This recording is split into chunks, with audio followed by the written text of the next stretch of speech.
What's up, everyone, and welcome to a very special episode of The Kaisa Show. Today we got a very special guest. This man is the owner of the nationally renowned Vigor Ground Fitness and Performance Gym in Seattle, Washington, founding father of Vigor Move and Live in Slovenia. He's been featured in Men's Health, Stack Magazine, On It Magazine, Entrepreneur Magazine, and even on CBS. And most importantly, he is Kaisa's personal trainer. And our very first guest, Luka, welcome to the show. It is a pleasure and an honor. I mean, can you run some more stuff? Yeah, that was amazing. I'm over here blushing, feeling really good about myself. But You know where I got it? where? Your podcast. No, I'm not gonna lie. I woke up this morning in a panic, and I was like, Who wrote that? We got to intro Luka. I don't know enough about him. So I went on your IG. I was like, there's only a few things here. There's not enough. So then I was Mystery. like, wait, I think he does. Because I've listened to your podcast before. So I went there and I was like, there's usually a bio. Snagged it.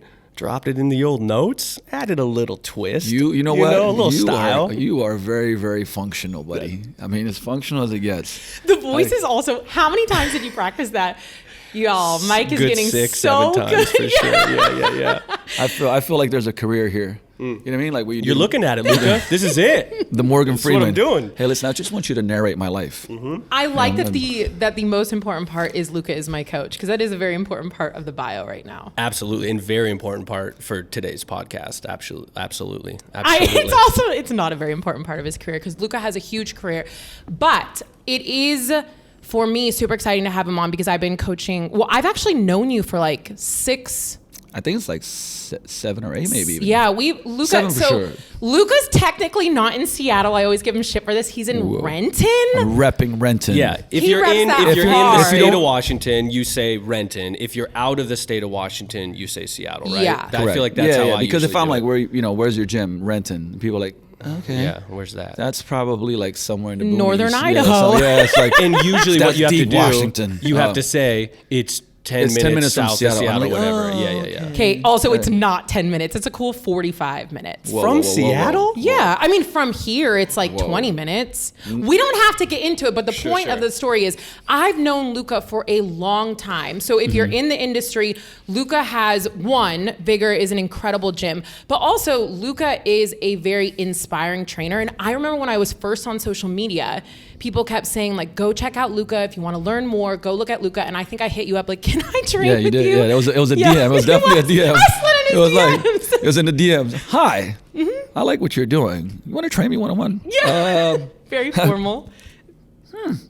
All right, let's go for The it. quick answer to like, eh. So we did train a little bit back then. Yeah, It we just did. was so far for me to commute because it is 45 minutes from my house that Luke and I have always stayed in touch, but we really hadn't trained together for 5, 6 years. 5, 6 years. Yeah. Yeah, something like that. Yeah. And Until- Yeah. we filmed the first video Oh my gosh, how at could I Vigor, forget? the old location. Yes. I am more than my body. Yeah, so for the Yeah. people out there that don't know what I'm talking about, we filmed a video called I'm More Than My Body. This was probably Actually, if you Google, 6 here's the years funny ago? thing about it too. If you Google, like the pictures pop up. and Yeah, the video the pops Vigor, up. yeah. Yeah, it Probably was 6 years ago. It's still out there. It's Yeah. on KaisaFit.com. Yeah, You can find yeah. it on YouTube, whatever. But yeah, we filmed some of the dope, like you doing. so fire. You were jumping over hurdles. We did some slow-mo slam ball. Yeah, and that's all at Chalk. Vigor. Yeah. So Luke and I have been in contact for a long time. It just literally finally everything synced for us to start training this year. And we started training on my birthday. That was we January did. 29th. That was our Uh-huh, first yeah, training yeah, session yeah. together. It was This year. because like This I year. was like, hey, are you cool with training on your birthday? And I was like, that's my birthday present to myself. Don't worry, it's gonna be an AM session later on. All right, cool. You'll be fine. Luca does know me well. It'll go down later, but I will get in a workout first. Yeah, we always have to talk about recovery. You gonna be okay? You gonna be okay after going here and doing that? All right, cool. Are you sure your tissues aren't hydrated? Are you going to have partied too much last night, Kais? Are you going to be able to handle this? We Yes, did the talk answer is about always this yes. on another podcast. I can't tell which episodes are going to go where, so Yeah. I can't really refer back to the last one. But we were talking. She never talks about how she's too sore, nothing like that. So I don't know. That's not like a you need to push her harder. But I will say, she. Don't you worry. I'm always like so impressed because I see the shit she does, and I'm like, how are you like walking and able to film a class today? after what you did yesterday. I mean, I'm definitely sore, but I just like, I don't know. I feel like if I feel my body, I'm like, excited that we're going ham. Also, but I recover a lot, like really well. Hydration, sleep, Yeah, fuel. and that's something we could discuss for sure. But it's like, are you chasing soreness? Are you exactly? Like, it's so different for so many different people. I mean, if you look at whether it's you and our training and what we're trying to achieve. Somebody else, I don't know, somebody's got doing a 14-hour day job with 3 kids. You know what we get? We get a lot of folks that will come in and are A-type and train a lot, and then I have to be like, I think you'd get better results with less. And then for about 2 months, you're kind of persuading. Sure. Persuading and it's like, hey, how's this working for you? Well, it's not. Okay, maybe let's try something different. And they do less and just you'll see results just go, right? Because either some way or another, there's a stimulus, there's a recovery, and it's different for everybody else. For based on lifestyle, food, stress, perception of stress. I mean, you name it, right? That's why training is so. And then what's fun? There's people that are like, I don't ever want to do this exercise again, and rather than old me would be like, best vector of force production is that exercise, so we're doing it. And then the person doesn't want to come anymore, right? So there's a lot of psychology behind training. You want to, training will be challenging, but you still have to keep it fun to a degree and have people want to do it, right? I would be the person like, the old me, the young Luka trainer that knew everything. It's like if somebody was doing Zumba and be like, well, there's something way more effective for weight loss, And now it's like, oh, that's dope. You're doing Zumba?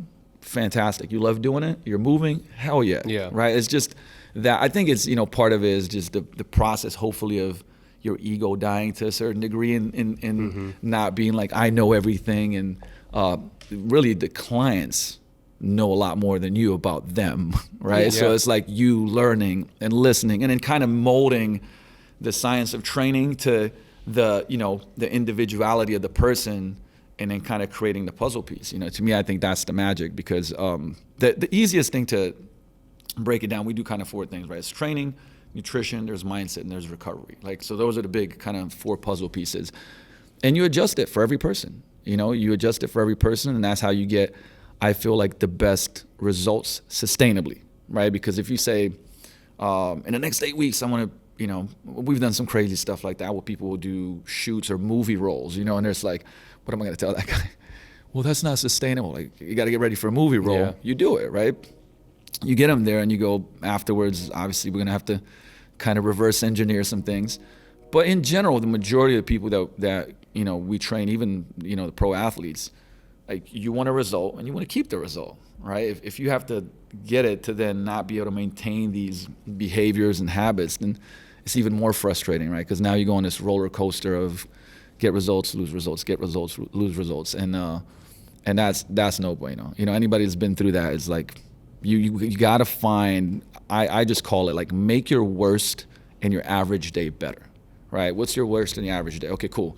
Let's get training, mindset, nutrition, recovery better on those days. Yeah. And if you do that, like, you'll be in a much better place. Yeah. And results, I think the other thing too is like, you can't have everything, and what everybody considers to be their own result that they're going for changes all the time. I mean, it's part of the reason why I started training with you. Like, I was very specific about certain things. Like, I wanted to go into a heavy duty sports performance program because after 2+ years of COVID life and feeling like I wasn't taking care of myself, I wasn't moving the way that I wanted to because I didn't have the time, my result, or like the results that I want are different now. And I think that changes for everybody at any given time in their lives. But you can't have everything all at once, and you have to be pretty clear about what you want when it comes to training. Oh, there's seasons for sure. I mean, I would say I've had my seasons. I think that for me personally, I'm always kind of on this like athlete for life mentality.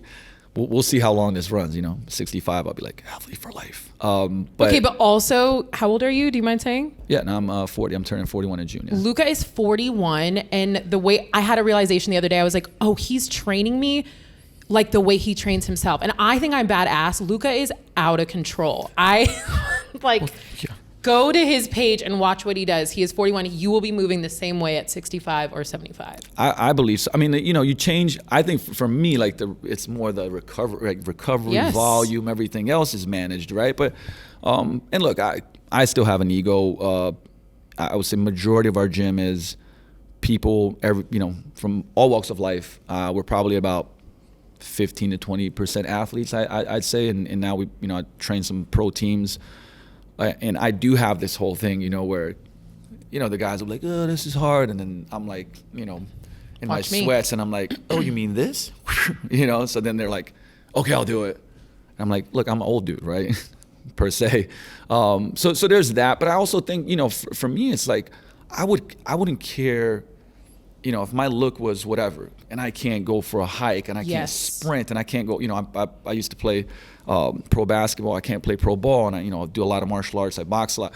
If I can't do those things, I don't care what I look like, right? And so for me, it's always like you squeeze so much more out of life when you can do, right? And even like the work capacity, if you're in great shape, let's just say, fitness can be a lot of different things, but if you're strong and conditioned and mobile and you move well, like you can work longer and not be tired. You can be more focused and energetic and productive. So where somebody might have a 4-hour day and it's like 5-hour day, like, oh man, like I can't think anymore.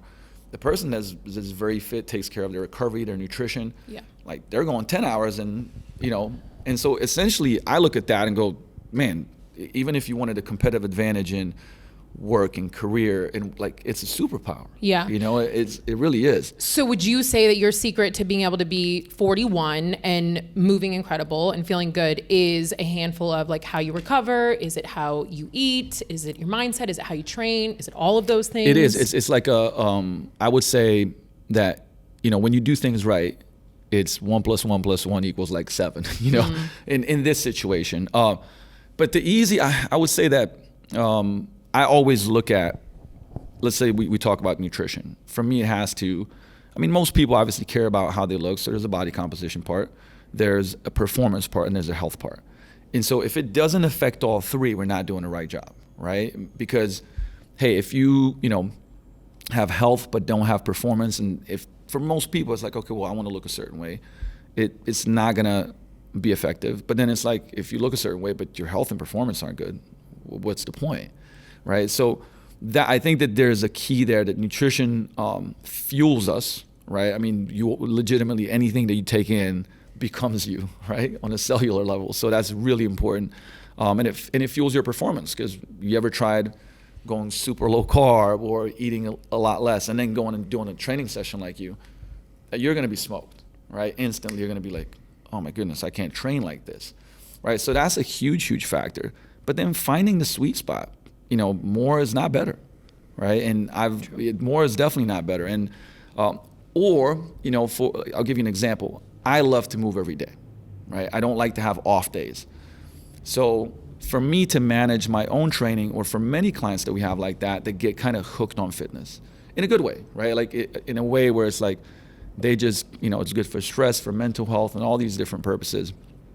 And you tell them like, hey, you don't want to do too much. They're still going to get training. It's just going to be recovery based, right? They might have mobility flows, aerobic stuff that it'll actually make them feel better. They'll make them recover faster. So finding that, like for me, that's what it's been. Hey, do, less crazy, I would say crazy training, super high intensity training. Just bring it down a little bit, bring the recovery up a little bit, and still be able to, I call them, PRs. Like there's certain lifts that I've lifted the most in my life, with just being strategic and smart about it. And okay, but question. Okay, answer hopefully. Here we go. Yeah. I know. No, you just said it, so now I'm curious. Do you actually have aesthetic training in your program? It's not just all performance? Because that's a surprise to me. Yeah, no, but look, I think that certain kind of like bodybuilding, I don't say bodybuilding techniques, but like putting on muscle techniques are smart for sports performance, period. Like, as you get older, this is a thing that is really, really key. Muscle building has to be part of your program as you get older. Here's why. Because at a certain point in time, you are going to start losing it. So the higher up that you start, the more protected you are, if that makes sense, right? So imagine a piece of pie.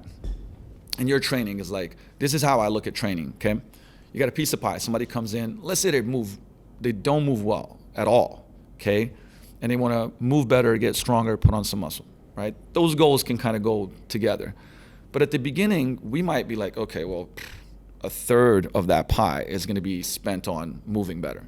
Mobility, activation drills, warm-ups are going to be longer. And then, a certain piece of that pie is going to be strength training, and a certain piece of that pie is going to be, for instance, building muscle and conditioning, right? And as things change, that piece of the pie changes. Oh, like they're moving a lot better. Okay, cool. Now they're 20 minutes of movement prep. For some people, you have to do that. That's their training, to be honest with you, right? Okay, that's going to cut down to like 8. And then we're going to have more strength training, and then we're going to throw in some power stuff because now they're better at doing it. They're more comfortable with doing it, more confident with doing it.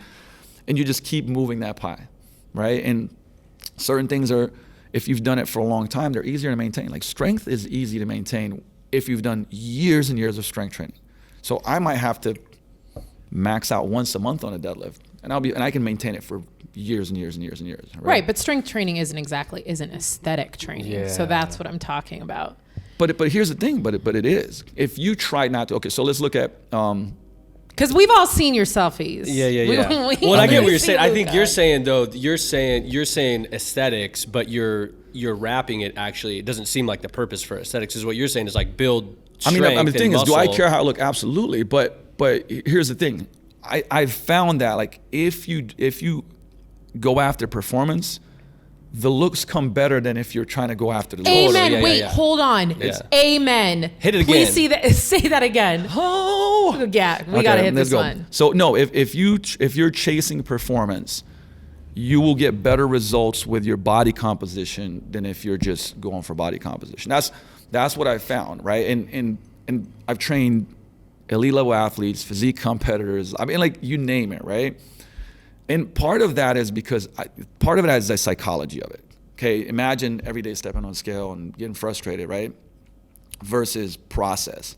Because training, it's like chasing performance is a lot about the process. Okay, let's get a little stronger here. Let's get a little more reps here in this amount of time. Even, conditioning, like we measure everything. Heart rates, distance that you got. There's something called heart rate recovery, which is how much does your heart rate recover in 60 seconds. That's progress. And when you can show somebody like, hey, like 2 months ago, like you only dropped 15, 20 beats per minute in 60 seconds. Now you're like 37. You know how much fitter you are? And people are like, oh yeah. Yeah. Right? So you're shining a light on all these positive things where, like for things like weight loss, look, can they be controlled? Sure. But you take 10 different people, they do everything to the T, the results are going to be so different. Amen. So different. But wouldn't you agree by basically saying, because this is kind of like where I always go, if you focus on moving better, moving more, doing what you want to do, set your goals in terms of performance, however, and you're eating relatively well to fuel your body and you're sleeping, all the things are lining up. However your body is supposed to look, it's going to look that way. And then that way is the most sustainable way for you to be able to keep that for the rest of your life. Because when you're chasing an aesthetic, it is not most of the time the image that people have of what they want to look like. You can get there, but not in a very sustainable way. So you're not going to be able to keep it very long. And a lot of times, especially like body composition, athletes, they are like that for an hour-long show and they can't perform, like they're so dehydrated. So all these things that people are chasing is not sustainable. And also you can't look that way and perform like a badass most of the time as well. So there's a couple of things that you brought up here that I think are important. We're definitely skewed by what you see, right? Like magazine covers, this, that, and it, and I can tell you right now, like I've trained a lot of people some that were on magazine covers. It's like, one, either they're pretty miserable, getting there, right? Or like I said, that is not the normal. Now, remember what I said, like bring up your worst and average day, okay? So to me, that's kind of even on the body composition side of things, right? It's not like, hey, I'm on stage, I prepped for this. That's not real life, right? How do you bring it to this is your normal? But I think that, when you look further out and when you go performance-based training, instead of going like, hey, in the next 3 months, you go like, all right, this next year, this is going to be my approach to training. you kind of drop the stress and this external, like, Yes. oh my God, look in the mirror, look at the scale, look at it, right? And you go like, here's the process. And I mean, you've probably heard this over and over again, but like, if you can buy into the journey, like you're winning so much, it's not even funny, right? When I'm like, so if you had a whiteboard and you're like, all right, check the boxes on, hey, my meal had this much protein, the veggies, and okay, check. All right, cool. I got my workout in, check. I got my movement in, right? My 10 minutes of movement hygiene, okay, check. And the thing is, even if things weren't moving the way that you wanted them to, I'd be like, focus right back on because once you look at the checks, like, man, like I'm doing the things I got to do. Yeah. And to me, it's like, there's actually a strategy that I love for people to do. And it's like, I call them, just collecting your wins, right? So collecting your wins is basically at the end of the day, let's say you went over here and said, I got my workout in. Okay, I went for my walk. I did 8,000 steps. All right, cool. Man, I was 2 out of 300 meals. Pretty good. Check, right?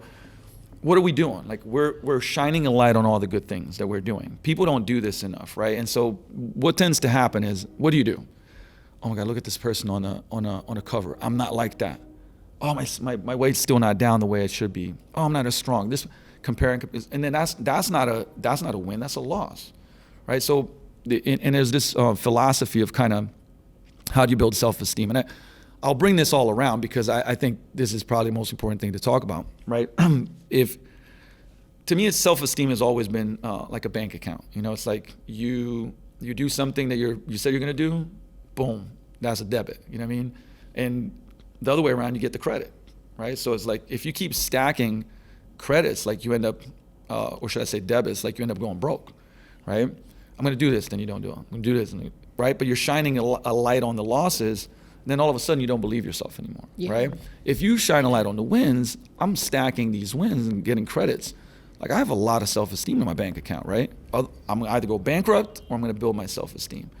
And you know this by, if you build your self-esteem, like somebody can say things about you and you're like, okay, don't care. I know that I am X, Y, Z, right? But if you're bankrupt and somebody goes, I mean, you suck. You'll never follow through, right? You get even more down on yourself. So the reason why I'm like, we do this a lot with clients where we're like, every day I want you to like write out 3 wins. And they can be small, I don't care. Just write them out. So if you do that, then at the end of 7 days, you got 21 wins. Do you feel more confident looking at your 21 wins? Absolutely. People never do that. What they do all day is go like, oh, I didn't do that, suck here, still haven't lost weight. And it's like, and you start kind of, I would say, brainwashing yourself in a negative way, right? So to me, one of those things is like, how can we get people to brainwash themselves in a positive way? Now, back to performance training, okay? It's much easier. Now, of course, foundation has to be good form and, good coaching and all these things. But from 1 week to the next, especially when people haven't been doing this type of training, like neurologically, they'll get better. So all of a sudden next week, they're lifting more weight. They got an extra rep. They push their distance on some conditioning stuff, right? I'm going to show them that. Hey, like last week you did this week you did that. What does everybody do? What? Oh, wow. I was like, yeah, man.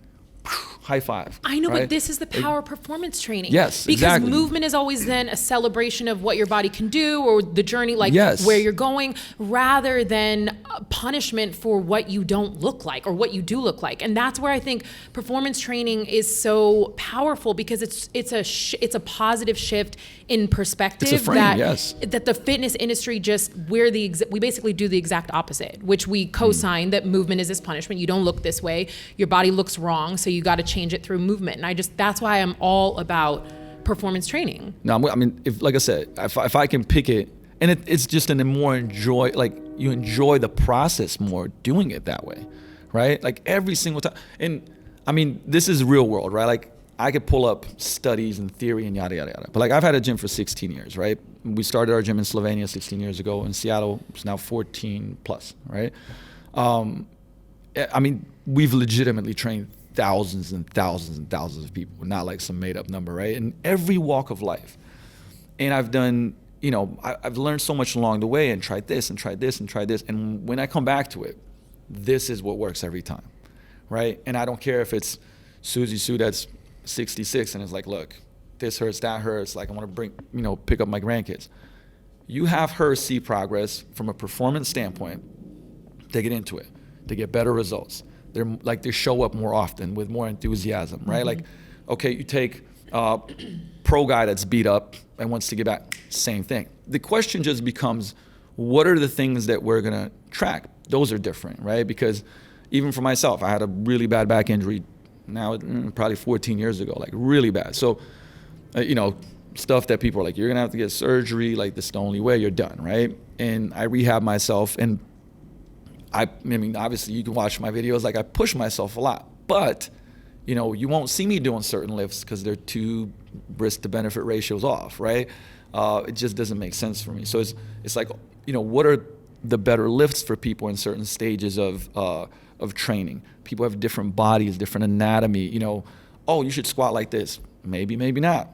Do you have retroverted hips, anteverted hips? Without getting too geeky about these things, but like, this is stuff that I geek out about, right? Like, you got to find what's right for that person. But foundationally, like, going after performance will always win. Yeah, so I think we can say we all agree that what's right, though, over aesthetics, generally speaking, in terms of taking care of humans' bodies and having it be sustainable, is performance training. And when we say performance, I think so many people are confused. Like, what do you mean by performance? Like, does that mean I have to be an athlete and going out and like looking to perform on the field? No, it's just focusing on a handful of goals that you want to get better at physically, and then having your training program geared towards progressing on those goals. But I think even this idea, right? If you say athlete, people are like, I'm not an athlete. That's a frame. I think you are. I think everybody is. Absolutely. And I think looking at it, I just call it the athlete of life. What is your sport? Your sport might be life. Your sport might be picking up your kids, your sport. But everybody, look, are you going to pick up soccer, this, that, the other? Like, everybody's going to do athletic things, right? And when we get people to buy into that, I'm telling you, like, it's just the shift in how they behave and light up is so different, right? Because crazy stats. 1 out of 3 people after the age of 50, when they fall, they break their hip. 1 out of 3. The recovery is really long. Like, it's 6 to 12 months. You're really immobile. People put on weight because of it.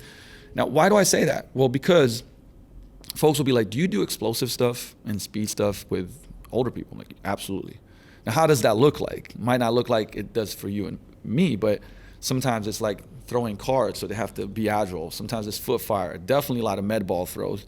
And two, like, usually I'm like, just think about somebody you really dislike, just smash them, and they get into it. But what are we doing? We're building power. We're building reactivity so that when they trip, they can catch themselves, because that's explosive, right? And they won't break their hip, right? They're an athlete. Like, we're going to make them like behave and think more like an athlete, and that's going to help their life out. And they're, it's like, what is the first thing that you lose when you age? It's not strength, it's not muscle, it's power, right? So we want to make sure that they maintain that. So this whole idea, I think, you are who you believe yourself to be, right? It is like, you believe that you're slow and you're not an athlete, then you're not, right? But you start believing that, you're like, you know what? I am an athlete. Now, doesn't mean you have to go on the field and be pro and do this and do that.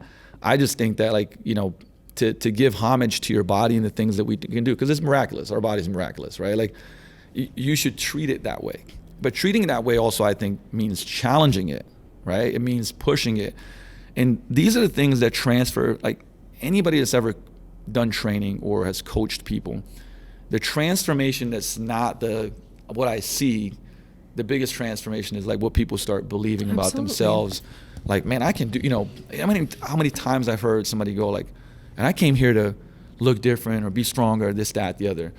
But like, I've never in my life, went after a promotion. But I went in there and I was like, hey, I've done this, and that. And like, I got my promotion, and like, they're crying and just like, this is what training's done for me, right? Because it's like, it transforms them from the inside out if you do it the right way. Absolutely. And like, that's what's so dope to me is that I think you have physical weightlifting, and then you have mental weightlifting and emotional weightlifting, right? And many a times the gym and training can cover that, mental weightlifting, right? Because what happens if you go, I don't know, you get to that one rep and you're like, one more rep to me is also kind of an analogy in life. I'm like, listen, man, get one more rep, right? When things are hard in life, you can do a little bit more. You can do a little bit more. right? Not 10 more reps, just one more. Just give me one more. But we're basically training them to be able to push a little bit more through challenges, lean into the challenge, have that courage. Be uncomfortable. Be uncomfortable. Be okay being uncomfortable. Yes, and start being like, you know what, I know, because after a while they go like, I know what comes after that uncomfortable. I'll feel way better. That's where I get results. That's where I get a little bit more out of it. And my favorite analogy, I think Aubrey was the person that we were talking about this, and I never forgot about this analogy of like, you know, what is, like, life is like a video game. Like, you think Mario Bros or something like that. But like, you know, if you went to a kid and said, hey, listen, here's this controller, right? All you got to do to get through this game is just push forward on the green button. They'd be like, shit, I want to play this fucking game. Like, this is, I'm not, what? That's it? I'm not playing this game. In life, we get through to a challenge. We're like, ugh, I want to do it. I'm done, right? But like, you got to look at it as a game. Get to the boss. What do you have to do? You have to beat the boss. Now, if the boss kills you round one, like, you're going to keep coming back till you beat the damn boss, right? You beat the boss, you get an extra heart, you get a bazooka, you get some extra superpower, right? That's how life works, right? It's just that it's unlimited bosses forever. You know what I mean? But this idea of, like, when I beat the boss, I'm leveling up, right? And new levels, new devils. Okay, and training has so much resemblance, you know, especially performance training, right? When you go this route, there's so much resemblance to that you start seeing people have all these challenges in life and they handle them better because, yes, they're stronger, they're faster, they're more resilient and more conditioned, but in here, you know, and I would even say in here, right? And so that's, you know, I feel like I was the guy that was just like, I can show you your numbers going up, but the biggest transformation, even for myself, is like, you know, seeing how you handle life and how you operate around other people. And, you know, obviously with Vigor and you know, gyms where there's communities, there's this whole other semblance of like people supporting each other. Like a lot of things that like you see in the real world that I believe, if done right, this world will be a better place. Right. And I know I'm getting a little kind of foo-foo-ish here, but it's like, I believe that. I believe that because I mean, I can tell you straight up, like, running a gym is a very, very difficult business. It's kind of like one of those, you know, I think restaurants are probably harder, but there's not that many businesses that are harder than running a gym, you know, a brick and mortar. And so you have to believe in it. You have to love it. You have to, you know, and like, I can't even say myself like ever stopping doing it. Even if somebody was like, here's, I don't know, 30 mil. You know, be out. I'm like, I'll take the 30, but I'll still keep coaching. Yeah. But I think with that too, you're like, if you're connected to something bigger than absolutely whatever the look, for instance, like to do the 1 more rep or the 5 more reps or whatever it is, if you're not connected to the thing that actually like means something, you won't push past, right? Because you're like, 1 more rep because I want that 6-pack. You're like, well, I don't really care about the 6-pack. No, I just want to give it up. But if you're like 1 more rep because I want to walk, be able to do that hike with my dad at the Grand Canyon, you're going to push through, you know, because you're connected more. And I think that's the same thing with your gym, whatever. If it's just money, you know, you probably have some up and down years, especially the last couple of years, but you're connected to something bigger that helps you push through those really difficult times. Do you know, actually, in Sebastian Junger's book, Tribes, right, he talks about what are the only 3 true forms of intrinsic motivation, right? It's like motivation from the inside out. It's number 1 is, and they all start with C, so it's an easy one to remember. 1 is competence, right? If you get better, it makes you more motivated. You know, talking about like, if you see like, oh, I'm lifting more weight, or I'm getting a more competence, oh, I'm better at this skill. That motivates us. Like they've even saw like, if you put a mouse and that gets the cheese out of the trap, right? It's actually motivated by being able to do that. Like, so if, you know, obviously that correlates even 10 times more to human beings. Everybody, if they get better, they're happier, right? They're like, holy shit, I'm getting better at this, right? I was 2 for 10 shooting free throws. Now I'm like 6 for 10. Yes, right? Competence is an intrinsic motivator. Number 2 is contribution, meaning like if we do things for others, I'm gonna, like, you know, my past was like, I used to be in organized crime. Like, you know, we can kind of dive down there or not. I don't mind talking about it. I've talked about it before. I'm comfortable about it now. But like, I took a lot of things. You know, I did dumb shit and shitty stuff. And part of what, you know, my transformation through fitness was that, like, when I started coaching people, and I was still playing pro ball, I had this, and remember, I was coaching when I wasn't making any money. In Slovenia, you couldn't even be a personal trainer and make money, right? And But when I coached, like there was something that I felt. I was like, man, like these people are like feeling happier, better. They're like, man, thank you so much. You know, I was trying to tilt the scales of karma, you know, like back in my favor. And that's why I got into coaching. I was like, what I got from it, the contribution, you know, that's why we started doing charity events so much. Because it's like, I feel like I get probably more than I give, right? And if people start doing that, it's like, it's a superpower. And I, you know, for me, the gym has been part of that, like being able to continue to give through coaching, through philanthropy. So contribution is the second one. And number 3 is connection. Possibly the most important one, right? If you take away, if I give you everything that you want, body, money, status, blah, blah, blah, and I take away all the people that matter in your life, you won't care, right? You absolutely, it won't matter at all, right? So connection is critical, which is also, you know, why I think things have been very, very difficult through COVID and everything else. Like you take away connection, you make people, you know, a lot more unhealthy. Yeah. And we know too, like, you know, I think the number one cause of mortality is loneliness, right? So what we end up help doing, like, and I say this because quality training programs, quality gyms have those 3. We're building people's competence, right?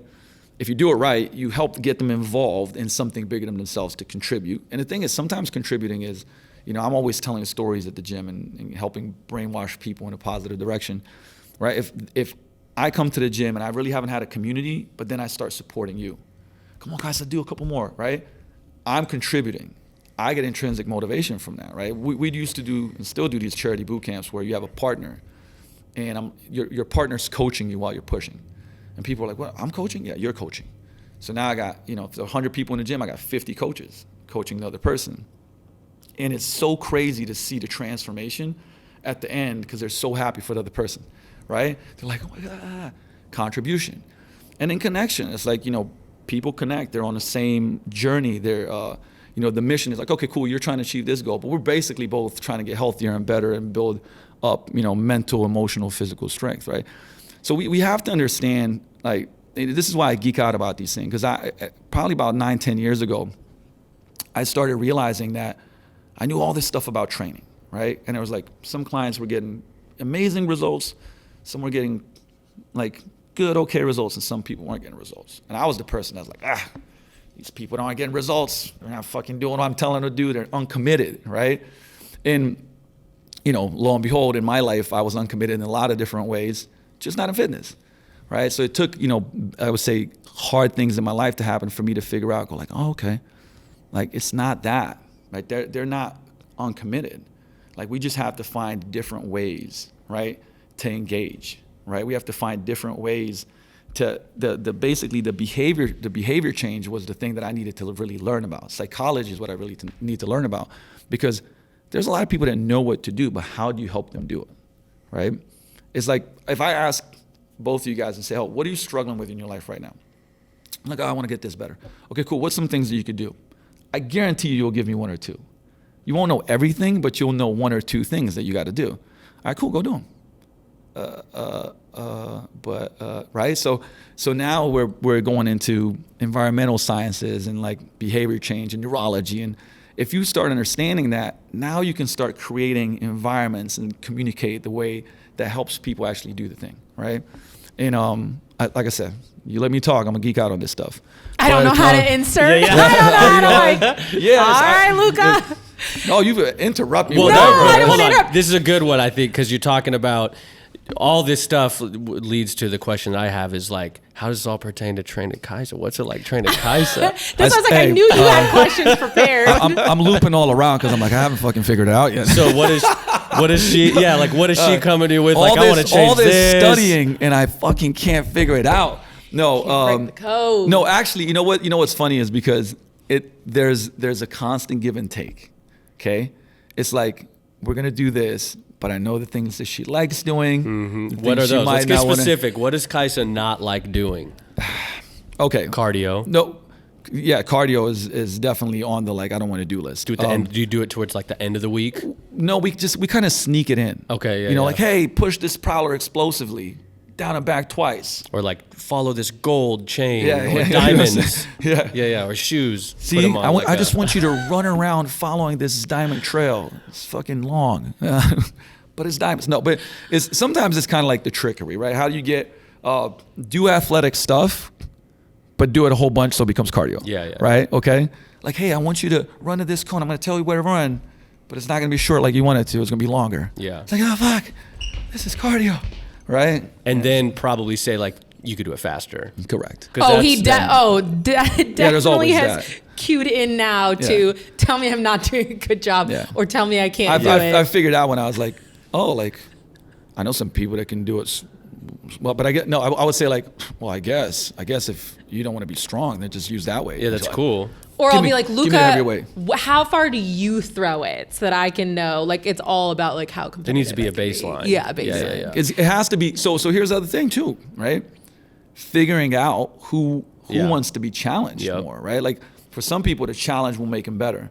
For some people, too much challenge will make them see you later. Like no, but it's like fight or flight, right? Yeah. And so if you've ever seen this chart, like how we learn, how we get better, right? If it's too easy, we get bored. We're not going to be good, right? If it's too hard, we get frustrated and we quit. So you got to find just the right amount of challenge, and that's different for everybody. For her, it's a little bit more, for sure. There's all these studies that show 5 to 8% past your kind of like limit point is like the sweet spot. But I think some of it is like science. A lot of it is art when it comes to coaching. Yeah, it's got to be intuitive. Intuitive, you know, and going like, this person doesn't respond well when I challenge them this much, right? So I have to back off a little bit and make them be successful with less, and then kind of build it up slowly. Right? But that is true. I feel like for me also, like I have massive trust issues. So it's like a buildup of it too, because I feel like. Well, actually, let's take the trap bar or just the deadlift. You go. Right? Yep. So past, injuries, trauma, right? People and I get it, because I've had really bad back issues, right? So it's like, I don't know. And the thing is, I look at it and I'm like, oh my gosh, she could lift another. We're talking about the deadlift. The deadlift, yeah. Trap bar deadlift. This one, and I'm like, she could lift another. Which is where you're holding it on the sides versus. On the side. Yeah, it's definitely it's a way safer way to deadlift. Way safer for. We don't even regular bar deadlift off the floor much anymore. Not because I think it's bad. Not at all. It's just that a lot of people that have mobility restrictions, stability, they just don't do well with it, right? So it's like we'll get them there maybe. But again, why even do it if the goal is getting stronger, right? Like you pick the right exercises. But right from the get-go, we'd go start lifting, and you could see in her body language, like, it's like, that looked great. You could do that. And then she would be like, no, my form was off, right? And some of it is just, how do you reduce the threat, right? Okay, cool. Listen, we're going to lower the weight. We're going to do this. We're going to put it up on stand, so it'll be 2 inches off the floor. How does that feel? That feels a lot better, right? And sometimes I'll even put on some weight and trick her, and she'll get it. I'm like, hey, that was 315 pounds. What? Oh shit! Did you feel anything? No. Okay, cool, right? So it's like, it's that. How do we get trust? How do we get threat out of the system? Because it's wild. Like if you ever read about like somatic stuff, like pain lives in the brain, right? And sometimes it's not even that you're hurting, it's the memory of it. Like, man, like when I did that, I spazzed out. And so you kind of almost recreate the tension, right? Oh, I'm feeling my back, right? And the thing is, it's not, the wrong approach is to go like, come on now. And you even mentioned that before, that like people have always been like, no, you're strong, just fucking do it, right? Yeah. Just put on more weight. And being like, finding that sweet spot where it's like, no, you know what, you're right, let's go down a little bit. You know what? Actually, let's lift the bar up a little bit. How's that feel? Yeah, this is better. Okay, cool. Let's build it up. And you just find that progression so that people feel safe, right? Because that's a thing that you gotta really, and it's a trust thing too when it comes to, coaching. Like I could know my shit in and out, but if I'm doing things that's making her be like, here's another one of those people that's pushing me and they're not hearing me, right? Like they're not hearing what I'm saying. Like this is scaring me, right? For me, like, no, you'll be okay. Don't worry about it. Just go up. It's not that like, I don't know what I'm doing. Like I'm not hearing what she's saying, right? And maybe I'm right, but it doesn't matter because she knows her body best, right? So it's like, okay, how do we strategize this? Cool, let's go down one weight. Let's go super slow. Let's do this technique or method. How's that feel? Feels good. Well, how about that? So what are we doing? We're building wins. Right, we're going back to that whole like, oh, you had 7 wins today. Okay, next time we come around, put a little bit more weight. How's that feel? Oh, good. And all of a sudden, you start overriding that fear, right? And then she starts getting more wins than she has like fears. And then you can kind of go into that. And then sometimes you'll see like these massive, I would say, kind of like all of a sudden deadlift goes up 40 pounds, right? And it's not even that like we built 40 pounds of strength. We took the emergency brake off, right? Because that's what threat is, right? Threat is like an emergency brake on the nervous system, right? People will get tighter, they'll spaz out, their breathing changes, their heart rate goes up. And there's a really cool, like this is a dope example of like how we'll trick people, right? Ed Cohn, one of the greatest powerlifters, probably the greatest powerlifter of all time, right? This guy put up crazy numbers, but I learned this from him. And it would usually happen with women that would like lift a good chunk of weight, and then you'd go up just 5 more pounds, and it would be stuck, because there was it was a certain level of tension that was like, oh my God, this is a lot of fucking weight. I was like, you just crushed like 5 pounds less for 3. Yeah. But again, it's like, all right, here's the deal. I'll help you out at the bottom, okay? So let's say it's a straight bar, okay? I'll grab the bar as they're lifting it, okay? And I'm like, all right, push. And it's like I don't even lift it. My hand is just on it, and I just let go, and they rip it. I'm like, oh my God, you got it. Oh shit. Then the next set they lift it by themselves. But what happened, right? I put my hand there. They were like, okay, Luka's got me. Like even if I can't, he's gonna help me. Support, threat goes down, nervous system is allowed to produce as much force as possible, bar flies up. And it's like magic, the girls always be like, oh man, can you help? Can you do the magic fingers? Can you do that? So I'll do like this, right? And I'm like, I got you. And sometimes I'm just like, oh, yeah, boom, and they rip it, right? But it's just a great example of like, if you induce threat into the nervous system, you're reducing performance. If I'm yelling at you in coaching, because I used to coach high school kids and pros, and I used to yell at them, which isn't the most effective either. And now I'm yelling at you, like you're actually reducing their performance, because you don't know their past, you don't know the shit that's happened in their life. Now they're freezing, and they're like, right now they get hurt because you're not communicating the right way. So there's this whole art and science of communication, even in coaching, right? Like that helps. And the thing is, if you do it right, what happens is that now you're helping them overcome all this shit, right? You're getting stronger, but you're also like not afraid of things anymore that maybe you were. And you're like, oh no, you know what? I'm fine. What are you breaking down? What walls are you breaking down in there? Oh my God, we're breaking down a lot in there. Let's hit them. What are the wins? What are the wins going on right now in the gym? I think the biggest thing for me right now, I've had a lot of I'm somebody who enjoys being coached. So I've had a lot of coaches in the past. The exterior of me is really strong, but the older I get, like there's so many little things that break down, which I now am super afraid of. So one of the biggest wins is that Luka listens to me, but also he explains everything. So his ego is not like, when I ask him like, why are we doing this? And then I understand why, I'm immediately bought into what we're doing. And there's so much of what I feel like in the past of my training for years where I was never understood, like nobody ever explained anything to me. So I never understood why. I never was, bought into the programming. And this is like immediate. The other thing is Luka understands that I want to have fun and like competition is fun for me. I'll always challenge him. Like that is so stupid. Like the other day he made me do this, what was the hip bridge thing on this piece of equipment that I didn't get. And he's like, but this is the best way to activate. And I was like, I really don't care. I don't care. I don't like this. This Kaisa isn't doesn't fun. have to say it. Her face. Oh, dude. I was going to actually ask this earlier, because the face is an indication of like you're there. Like that's where I feel like she thrives. Like if you reach that, like I'm going to fucking kill you slightly, not kill, actually just hurt you. Like I don't even need the sentence. I'm like, oh, she fucking ate a sour lemon. Oh no, she didn't. This is just how she feels about it. So it's like, but that's the level though that she actually, at least to my like experience, like that's peak performance. Oh yeah. Because if you get there and it's that kind of like what? With the little, the eye, the kind of like chin down, almost like she's looking over her glasses. That's when she goes. God, and I'll never forget. I never forget when we were filming the 2020 years ago, and we were filming like a like a tutorial or something like that. It was a challenge, a mental challenge. It wasn't a physical challenge. And you kept fucking up. And I was just going, oh, you're all good. It's all good. No, that one was a good one. We'll do another one. And we were just starting to work together again. Like it had been years. And you were like, no, that was fucking bullshit. Fresher under pressure. I'm going to get this. And I was like, nice coaching isn't what Kaisa needs now. No, she needs a little kick. And I'm like, you're right. Can you please do it better? Because that last one was kind of shit. And then it was like out.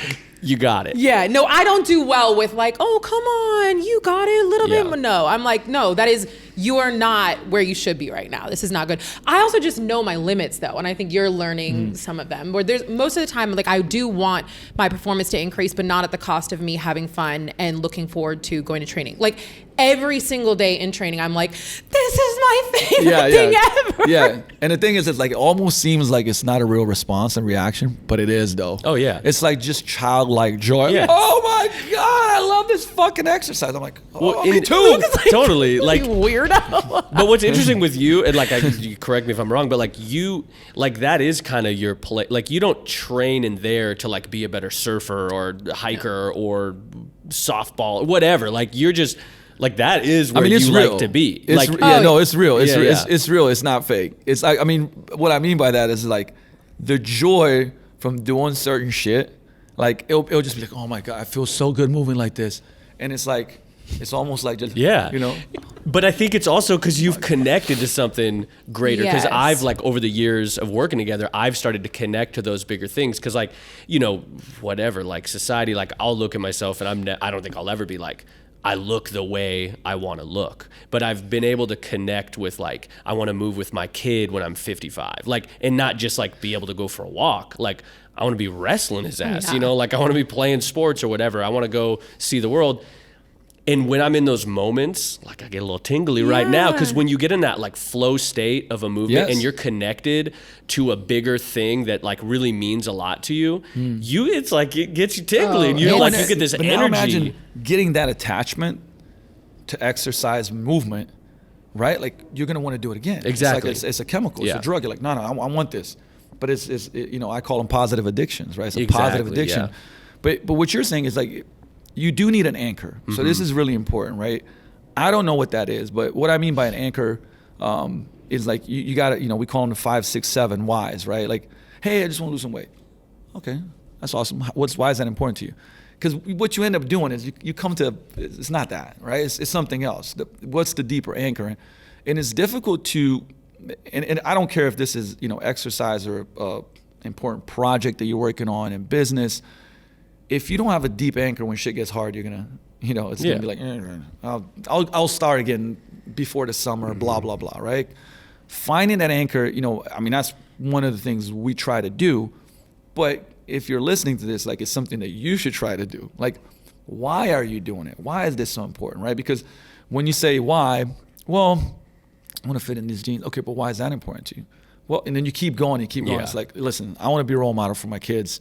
Like, I can't even play with them right now. I got a tough time going up the stairs. Like, I don't feel good in my body. I just got a relationship and I'm not confident. That's the reason, right? And that's the anchor. And good. And when I say good, I don't mean like good, like, hey, you're hurting. It's like, good, that's your fuel. Like the real fuel that's going to get you to where you want to go, and it's going to matter, right? Because if you go like, well, I just want to have a six-pack, does that fucking really matter? You know what I mean? Does it for what? I don't know, right? Like there's always deeper things, and you got to find these anchors, because those are the anchors that take us to shore. You know what I'm saying? Like, and again, like notice how, like, and I promise you, like, if anybody that knows me, like, you want to talk to me about training and like sequencing exercise and shit, like you'll be like, fuck, like tell this guy to shut up. As I'll go on and on and on, and I'm like, I was in Arizona with some of my friends from the industry, and I was like, somebody goes like, how the fuck can you talk about like hamstrings for 3.5 hours? Yeah, this is Luka insane.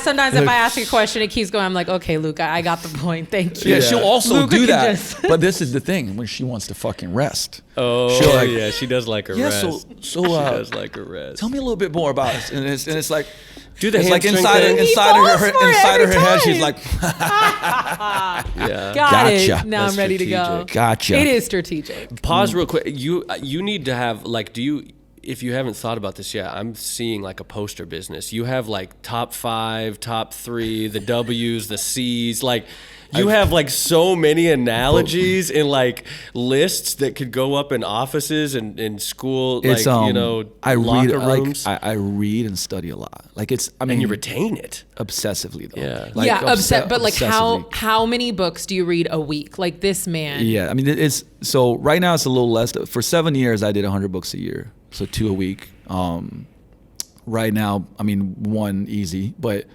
I'm always going through courses. I mean, we have, and when I say this, I'm not saying, this is not an opinion, and I'm not trying, but like, you know, we do more continuing education at our gym than any gym in the country. Like, I mean, this year we'll have 11 seminar certifications there. You know, pre-COVID, it was 10 per year average, you know, so I'm just really, I try to be an empty cup, you know, like I know a lot, but I'm always trying to learn. I'm always trying to read. And when I get something that's like you know, I'm like, oh, that's great. I'll go to the gym. I'll talk about it. I'll tell the story out. Like I'm trying to ingrain it because you say retaining it, right? My thing is that when I learn something, I want to teach it instantly. If I'm on a show on a podcast, if I do a video, write a blog, you know, at the gym every day, I'm coaching people. So as soon as I get it, I'm trying to use it. You know, and that's what tends to. That's when it like seeps in and it ingrains. And it's, you know, my life is very, very. I mean, I'm a workaholic, but I love what I do. So it's like, you know, tonight, if I go through something, I'm like, holy shit, this is genius. You know, it goes on a 4x6 card, goes into my pocket. The next day I'm at the gym, I'm applying it, right? I'm like, hey, come here, like, I want to test this thing out, you know? And I'll do it with 8 to 10 people, right? And it's like, oh shit, this works, this feels great, right? Okay, boom, toolbox, goes in my toolbox, right? So I don't wait to apply it. And, you know, if we're going with numbers and concepts, let's touch on another one, right? That, I really like this idea of like you learn, you apply, you reflect, and then you course correct, right? Everything goes like that. And I think people don't, you know, grow as much as they can because sometimes they learn it and then it's like it takes forever. You know, you don't apply it right away, so then forget about it, right? Or if you apply it, did you like reflect? Did it work? Did it not work? What could I do different? You know, and then you go and course correct. And I spent like years, I mean, I'd get done with training sessions and in the evening I'd write notes. This was great, this person didn't do well, but then if I told them push to the big toe, man, I made their hip feel better. I would write notes and notes and notes and notes on training, and it made me kind of let's just say that I got better and better and better because I would have feedback so fast, right?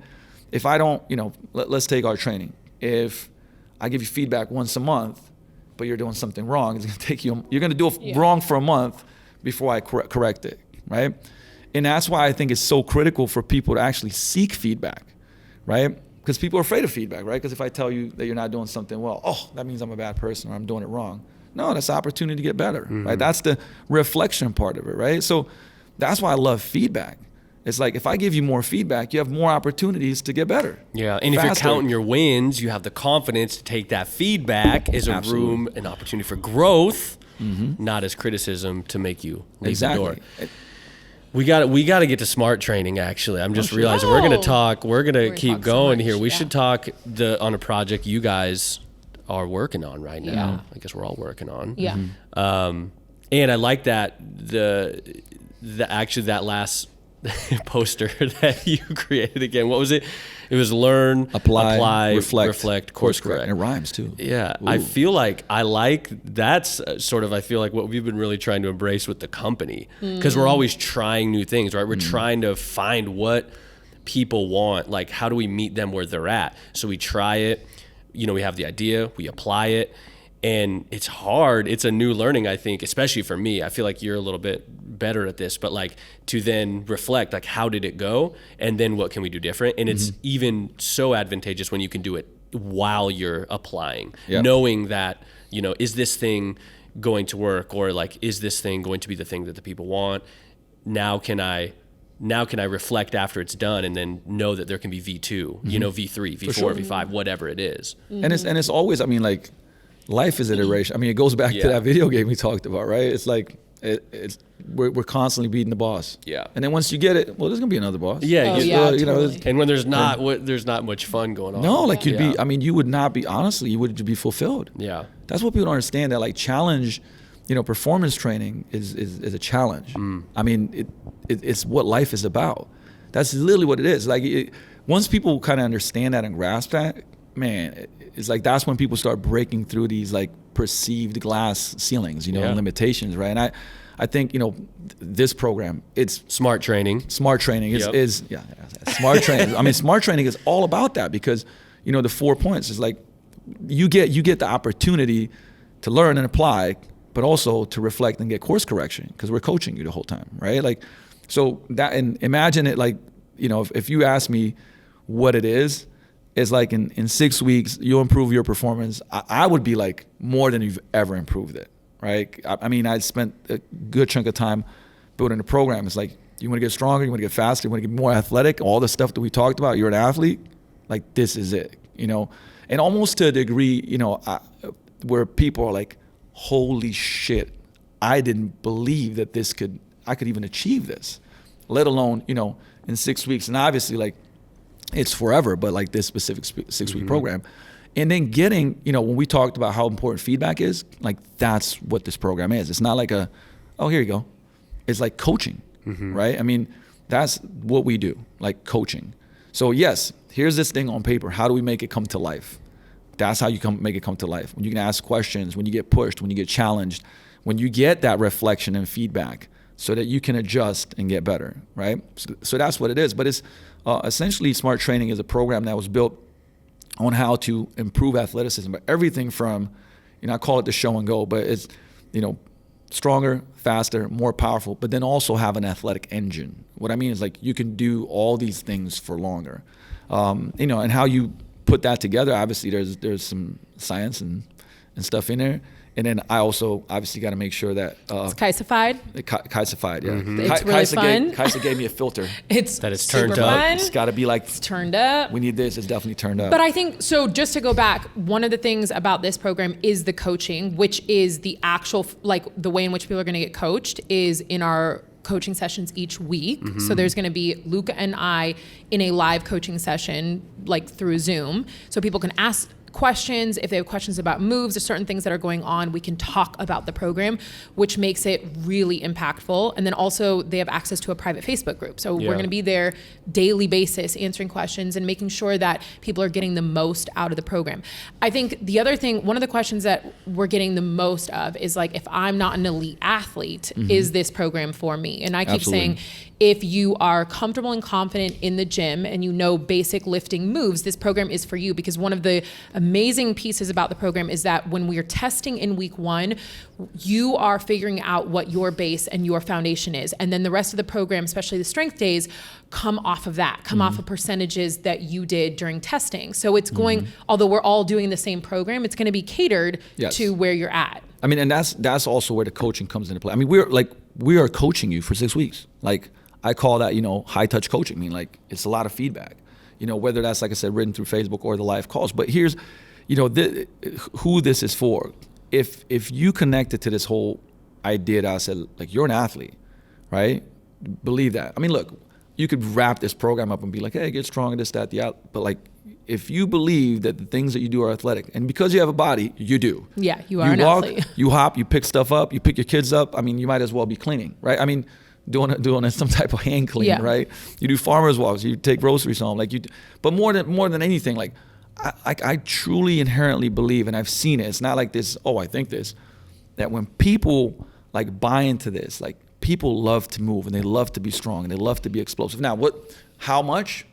That's your call. But I would certainly say, like, if you're listening to this, tell me right now, would you like to be stronger? Would you like to be more powerful? Would you like to be more explosive? Would you like not to get tired, like, of doing something? I don't know, play with your kids for 40 minutes and just be like, I'm sweating, but I'm not tired because I have the capacity to do that, right? So really the question is, do you want to improve your body's capacity? Because that is what smart training does, right? And so if you want to improve your body's capacity, it's for you, period. Yeah, period. Right? Period. Why is it smart? Smart training actually stands for something, and it is like 10 years old. I know. Go ahead. Specific movement for accelerated results training. Okay. Is there a smart, like... Because it's a formula. Like the thing is, Yeah. if you want to get better at something, you have to follow a formula. Like there's like science that goes behind you getting better, faster, stronger, more powerful.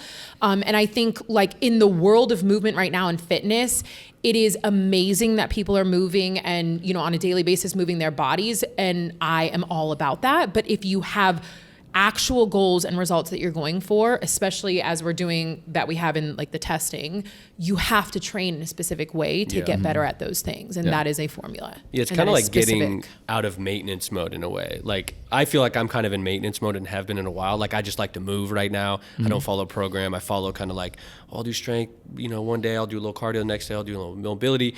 But that's fulfilling my goal right now, which is just moving often, moving well. And that's fine, but I'm definitely starting to get to this point where I'm like, all right, I've been on maintenance mode now for a little while.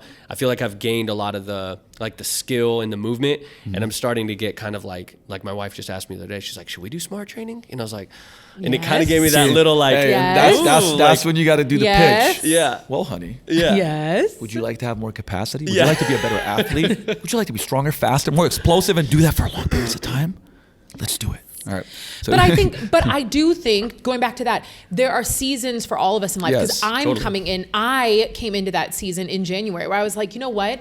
There was a time for the past several years where all I could do was just show up and figure out what I needed that day and do that movement. I had no outside goals, no nothing other than like movement was my mental safe space. And that's what I did. And that's a win. And that's a win, Yeah, totally. that's a win, But if you're yeah. in a place where you are like, I want to fucking see what's possible, and you, especially inside of a gym, and you have things that you're going for, then it's time to be smart and specific about your training. And that's what we're doing here. Yeah. And the thing is, I post about this all the time, and that's why I'm so excited now, because for years, I didn't want to do a sports performance-based program without having movement for everyone else. And now that we have Just Move and Start Moving, I feel like I, as a trainer who's trying to do the responsible thing, can go back and say like, okay, like now we can do this badass crazy program right here and train the way that I'm training, because if it's not right for you, I have other things that are right for you, which You is earn why the right, I've like, as a feel, trainer. Yeah, I yeah, do. I feel like I've earned the right as a trainer not to just keep catering to, you know, the population of people that are already moving, because now I have movement for everyone. Yeah. Yeah. And earn the right for your vision, and you're not that, like, because some trainers, they don't care about moving starters, but you have your vision, your mission is to get everybody moving. So it's kind of laying that groundwork. Now you can move on to some of the... Yeah, and not move on, but just do it in addition. conjunction with everything else that I'm doing. Good Yeah. point. And it's, you know, it was so, I mean, I love what you're doing. And for us, it's like we get so many different fitness levels. And from the outside in, sometimes it might be, you know, if you see me training some pro athletes or some elite people and whatever, you know, that's actually not the majority of what we, I mean, the vast majority of what we do is all walks of life. Right. And to see, like, our gym is kind of wild. I mean, when I say this, for people that have been there, they'll understand this, right? Where you come in on a day and it's like, you know, here's this offensive lineman from the Seahawks, and here's like a 62-year-old lady, you know, and they're high-fiving, you know, and it's like they're doing their thing and they're busting their butt. And it's like, and, you know, some people, I mean, are starting. You know, we were talking about, like, you know, the questions like, hey, have you ever done a structured program before? No. You know, have you ever done any sports? No. Okay, really beginner. Well, guess what? Like, we're gonna find like the right things for them to progress, right? But at the same time, like, you know what? After a while, you know what they want to do? They'll be like, I want to do that, right? Like they'll be like, I want to do that. I want to be able to throw this and jump and right. And now they didn't come in with that goal, right? But when people start believing in themselves, guess what? Like they want, right? They want the new boss. You know what I'm saying? For sure. And when you make them start believing, like, no, you can do that. Yeah, but you can do that. Do you think I'll ever be able to do that? Yeah, absolutely. Like, I mean, unless it's some wild, you know, like I want to squat that 1,000 pounds. Like, listen, Susie, I don't know about that one, but can't yeah. do that. But for 99% of the things is like people believe lower than what they can actually do. You know, I'm most of the time I'm like, nah, you can, like, I'm almost like everything you can do it. You know what I mean? Like, if you train in a smart way. Yes, but that's the thing. absolutely. Yeah, Hell exactly. yeah. And to be clear too, the smart training's probably not for the beginner. No. I mean, if you put it this way, if you haven't trained before, no, right? I would say that, like, if you've had at least a couple years of training under your belt, you know, you're good. It's like intermediate. Right. Yeah, it's definitely intermediate. I think you have to be able to, read a program and understand movements because we're not sitting there one-on-one coaching you. I also, though, in previous rounds of Smart Training, people were doing it with their coaches. And so there's different ways to use the program because I think it's a badass program and it's incredibly fun. Also, the thing is we have 6 days a week of training. Yeah. Like one is a movement recovery day and then one day is off, but that's a lot of volume of work. And so you want to be able to know that that's something that you can handle as well. One thing that's different too is the price point. So much different than like a subscription or, a 30-day program like that's something we offer or anybody offers. This is definitely a more expensive program. Yeah. Maybe get into like why. I mean, it's the quality here and the access to Luka and I and what you're getting. So point blank period, a session, a private session is $150 to $200 plus. And in this program, you are getting coached on a weekly basis, which is for 6 weeks, once a week. So you're getting access to us for 30 minutes to an hour, however long those sessions go for. You have a meal guide, which is a very detailed meal guide, breakfast, lunch, dinner, snacks for 6 weeks, shopping list, everything that goes with it. You have a performance-based program that you have access to for life. And at any point in time, you can cycle back and do that program. So there's a huge value. And honestly, I understand that there's a little bit of sticker shock, but $4.99 is a discount, for what you're getting. And let me, I'm going to try to remove myself from myself. I know, very meta here, but the most anything, I've done some type of coaching or mentoring from people that I wanted to learn from for the last 17 years. I've never not had coaches, multiple a lot of times, right? There's no better way to get better, to get challenged, to achieve the best results, learn, than to have a coach and having access to us. That's that, right? So, I mean, even I just spoke at a really big event this weekend, had close to 600 people in attendance, and with people from different worlds that are the best in their craft, and the conversation always comes around do you if you want to go further and you want to go faster, you go with the people that are going to take you there, that have been there, done that, are doing it, right? And that's that's the end all be all when it comes to that. This is coaching. This is not oh, here's the thing. This is real coaching, challenging you, answering your questions, teaching you so that at the end of the program, you achieve results that are better than you ever had in 6 weeks. But your capacity is higher. You understand more things, whether it comes about training your body, the way that you're training, the things that we talked about at the beginning, how people are different, and you can't get that without having coaching. Period. I mean, obviously, look, it's one of those things. If you believe in it, do you do it? That was a question somebody asked me a long time ago. How much do you believe in coaching? Right? I would ask coaches. Man, I believe in it with everything that I have. I was do you have a coach? Well, no. I'm how do you believe in the thing if you don't do the thing, right? You have to be it, right? I always say get high on your own supply, and I mean that in the best of ways, right? Be that. And so when it comes to coaching, unless you don't do it at the highest level, meaning you understand the difference between how much you progress with coaches versus without coaches, and it could even be the same program. I don't care. That's why people hit us up now and they go look, I got 3 months and then I'm flying out to go play pro, right? They said in 3 months you can do crazy shit. I'm maybe, right? Because I don't want to sell myself too much, but that's the reputation, because look, I'm gonna push you to go to places you didn't know that you could go, right? It's just a completely different ball game, and that's what this is. That's what smart training is. Well, that's what it's easy testament. A lot of people are always why do you have a coach? You are a coach. Yeah. I think that's you have to have a coach. Yeah. You know what I mean? It's if you tell me I want to be really good at what I do, I want to really change, improve my performance, I want to fill in the blank of the thing that you want to achieve. To me, it's if you don't have a coach, I'm you're shooting yourself in the foot. Why would you not? That's crazy. So you're choosing to go slower. I also think with this program, there's the accountability and connection piece too. You know what I mean? It's going to be an intense program, and you're going to be held accountable by your coaches, Luka and I, and then also the people that are in the program. That's also what becomes so powerful about this is you could go out and do anything on your own, but I think when you have a team of people supporting you doing it with you, because I'm doing the program with everybody doing it. That's why we're starting on May 2nd. It's just so much more is possible.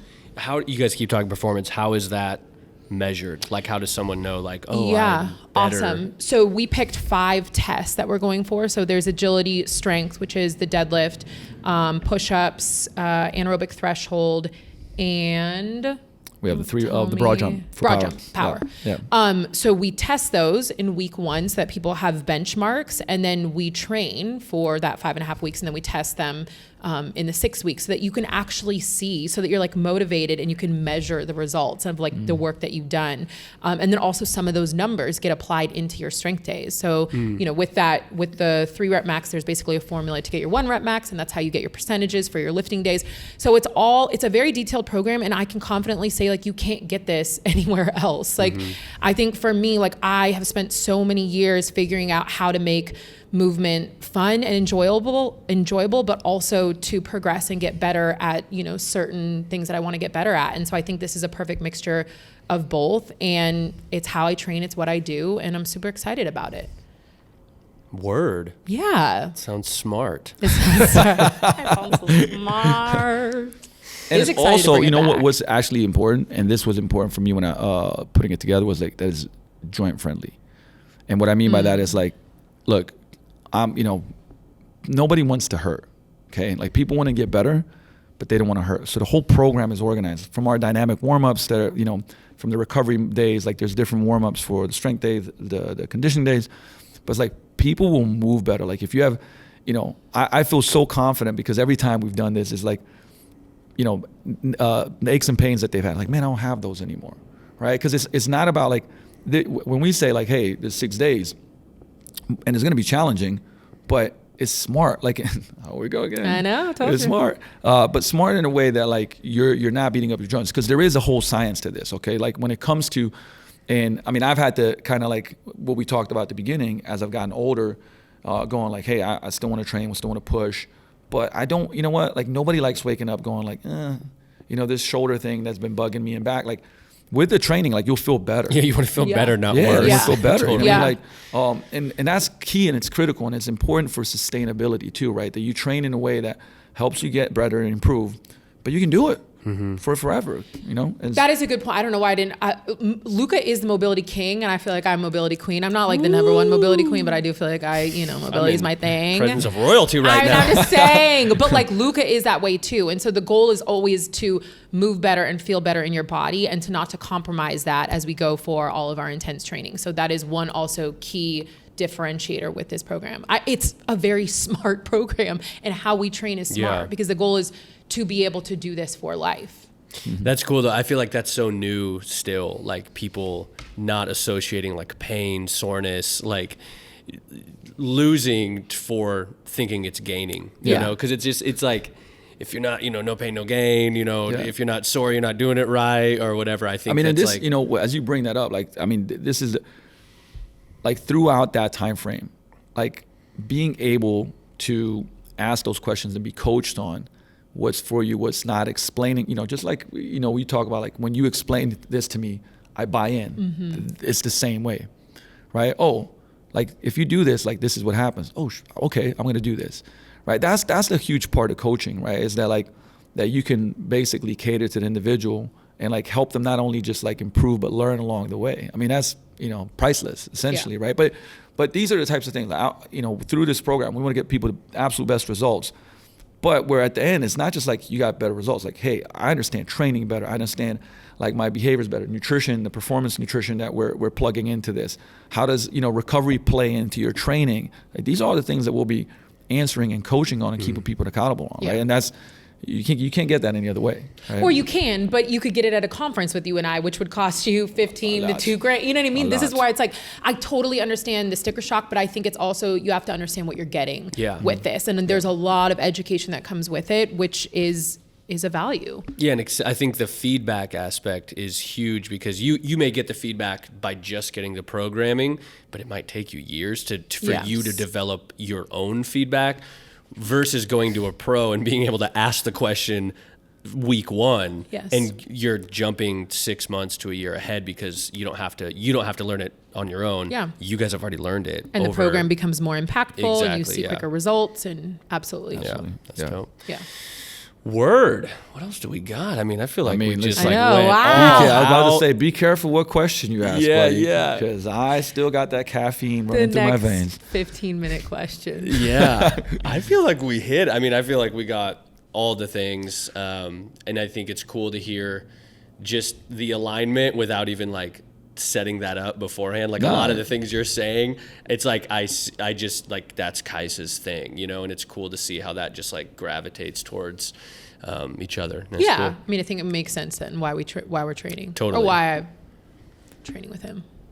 We're very on the same page. Yeah. Well, Hey, watch out. sometimes The I have note- to the question notes a are few sticking out of things. your pocket. Yeah. Yeah, Sometimes don't I have to worry. question a few things. Yeah, that's in your nature, though. Yeah, it is. You know? Yeah, A healthy skeptic. You will question shit even if you're like, no, I agree with that, but fuck it.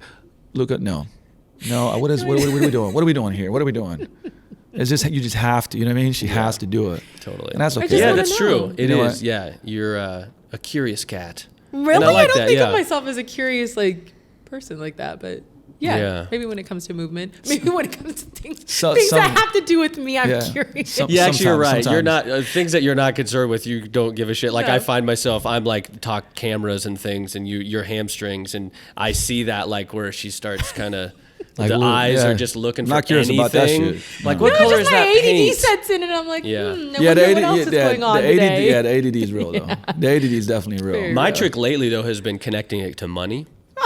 So when I talk about this new cool thing I got, I'm like, oh, why? She doesn't care. And I go, hey, Kaisa, I forgot. I meant to say this saved us $1,000 by doing this thing. And then all of a sudden, it's like, yeah. And Hey. then, It's so Studies. true. So I read 4 different studies that when you improve your deadlift, your revenue goes up 17%. she's out there Bought in. maxing out. All about that money, Yes. honey. Okay, I think for the sake of not going another 30 minutes, Yeah. I think we did over an hour actually. Oh, Yeah, that was Luka, really thank good. you for being Yeah. our first guest. First guest. How was it to be on the show? Listen, How did we do? I feel so this can be one of 2 things. Here we right? go. When you're the first guest, it can be one of those. Fuck it, this will be first Oh guest. no. But I'm honored. I love it. I mean, I am. If you put it this way, you get me to talk about. I mean, if you can't tell, I'm passionate about this, right? I'm very, very, very, very, very, very passionate about this, and I can talk about it for forever. It's the true meaning of vocation for me, right? It's not a job; it's a vocation. It's also why we talk about curiosity. I'm so curious about it because I always am like, how can I learn more so I can share more? Some of it is the competence part, of intrinsic motivation, but a lot of it is that I truly feel like, it's kind of like the Simon Sinek says, that infinite game. The things that I want to achieve, I'll die before I can achieve them. But the journey is very, very, driving for me. And like seeing how like fitness, I mean, basketball saved my life, which I relate to sport and movement. And then fitness saved my life again because I was doing a lot of dumb shit. And I am so bought into how this helps other people change their lives. And I've seen it. Like I see it every single day, like. You can't you see me get a message or somebody tell me something, I'll get teary-eyed. Like lights me up to like you never get. It's like an addiction. I used to be addicted to other shit. I get addicted to people going like, "Yo, this helped me change completely." Like I'll never get tired of it, right? And so it's just one of those things where sometimes I get baffled by like when people don't continue pursuing it because I think it's such a great. I think it's the best industry in the world. I think that what we get to do is affect people more than just about anyone. And no disrespect to, there's a lot of people that do a lot of amazing things and I love it and respect it. I just, I see the changes of people externally, internally, more importantly, internally. And it's an addiction that I don't care to give up, Amen. Yeah. And I think both of us have a similar story of like, we understand it so deeply, so we understand where people are coming from because of our own experiences. That's what makes it so impactful, I think, to us. If there's this analogy of being a lighthouse, and so I think that when you transform, you're so much more deeply bought into it. And then I'm always like, hey, look, and I tell our clients, I'm like, become the lighthouse. We live in health is the worst it's ever been in this country, right? Like, and it's too big to think about the whole thing, right? But what I can think about is going like, hey, I'm gonna change, help this, dad change, right? Because it's like a mentor of mine said back in the day, change a man or a woman, right? You change a family. You change a family, you change a community. You change a community, you change a city. You change a city, you change a state. Change a state, change a country, change the fucking world. But it's like it starts with what? One man, woman, child, right? Like that's all I can do is like help this one person, and that person becomes a lighthouse, to their family and their community, and it's like the ripple creates waves, and the whole lighthouse analogy is like you shine a light, you stand firm, storms come, you don't budge, you bring people to safety, you don't go out and chase them, right? But like it's like you attract, and like if you can get enough people to do that, it becomes like a swarm, right? And it's kind of like a cancer in a positive direction. You know what I mean? It's contagious. And so that's my mission. My mission is like every person that comes in, I'm like, I'm gonna help them become the change, be the lighthouse, and then they'll start doing that, right? And I feel like it's a less overwhelming feeling to be able to do that than go like, oh my God, like we're in a deep dive into the worst health that's ever happened. Yeah. Cool. Like, listen, what can I control? Yeah. And it's like I think our lives in training and coaching is a lot about you're worrying about all these things you can't control. Like I want you to, what can you control? Yeah. And focus on those wins, like focus you said. Focus on the wins and like keep going. Well, Luka, thank you so much. My pleasure. One, thanks for dealing with me now for 4 months. We're going strong. And then also for the Smart Training program, because you have not put out a digital program, I don't think, in a long time. I've not put out any digital program that does this. No. Yeah. Smart Training's the first. Yeah. It is so badass. If you want more information about Smart Training, I think we'll include a link, or I don't know what the appropriate thing is to say It'll here. be there. I don't know the URL because I feel like it's probably if there's a video and I go like click here, and then Mike can do something. Smash the subscribe button. Right but Luke and I are also available if you have questions, because we know it's a commitment. If you have detailed questions, reach out to us. Like both of us are on social media, especially on Instagram. We are real people. We answer our DMs. Honestly, both of us are super good at that. So definitely reach out, ask us any questions, make sure those get answered. Yeah. Also we have the voicemail. It's kaisafit.com/ask Kai. Oh no, just ask. Yeah, that's right. Oh, that's so nice. Damn, I'm going to honor. I'm going to ask a lot of questions. Please do. Which, speaking of which, I was just thinking, put everybody on the spot, but like I feel like this would be fun to do, like have you back and like kind of do a coach's corner thing. I think it makes a lot of sense. That'd be dope actually. And we'll get questions in from people, whether that's people in Smart Training or just general people asking questions. I think that'd be a really cool that'd be dope. series to continue. Yeah. So go to, what's it again? KaisaFit.com/ask. And ask your questions. There you go. Because I like answering questions. Yeah, he does. And if you have time, if you made it this far, that means you probably enjoyed the conversation. So feel free to leave a review, smash that subscribe button. We really do appreciate you listening. This was fun today. Thank you so much for tuning in and staying with us. Luka, thank you for coming on today. Yeah, thank you guys. And until next time, we're out. Ciao. Peace.